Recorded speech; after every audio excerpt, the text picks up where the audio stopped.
Dati, good afternoon pala. Dati, hindi ko maintindihan dati yung tinatawag na prinsipyo.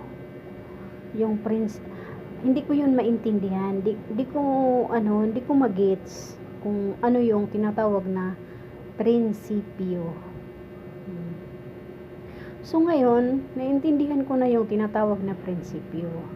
So sabi ko, ganun pala yun ang tinatawag nila na prinsipyo. May prinsipyo ka. Yung wala kang prinsipyo. So ganun pala. So ang ibig sabihin pala ng prinsipyo, yung may binitawan kang salita na pinanindigan mo. Yun pala yung tinatawag nila na prinsipyo. May prinsipyo ka. So ganun pala. Ngayon ko lang yan na realize na ganun pala ang prinsipyo. Bobo naman, no?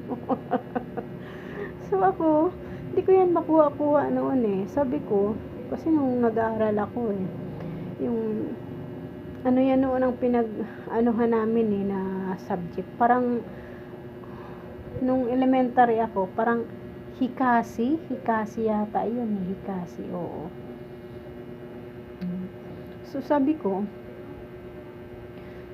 noon, nahiya lang ako sa teacher ko na magtanong. Sabi ko, pero nagmumuni-muni ako sa sarili ko. Sabi ko, ano kaya yung sinasabi ni ma'am na prinsipyo? Tapos yung sinasabi ni ma'am na wala kayong prinsipyo.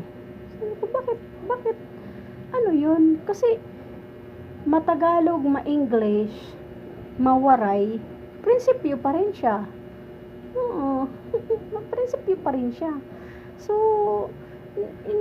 ina-analyze ko kasi ano pa naman ako noon eh, siguro ko elementary.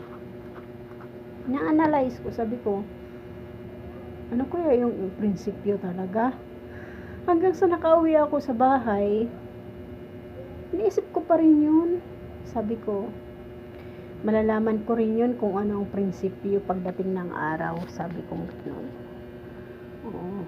Sabi ko, malalaman ko pa rin yun kung ano yung tinatawag nila na prinsipyo. Kasi, naririnig ko din yan na salitang prinsipyo sa Bisaya, prinsipyo pa rin siya.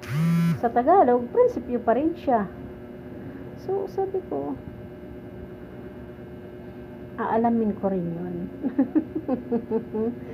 So, ngayon, napagtanto ko na yun pala yung prinsipyo na yung prinsipyo may salita ka na binitawan na pinanindigan mo. Yun pala yung tinatawag na may prinsipyo ang isang tao. So, yun. Thank you guys. Bye-bye.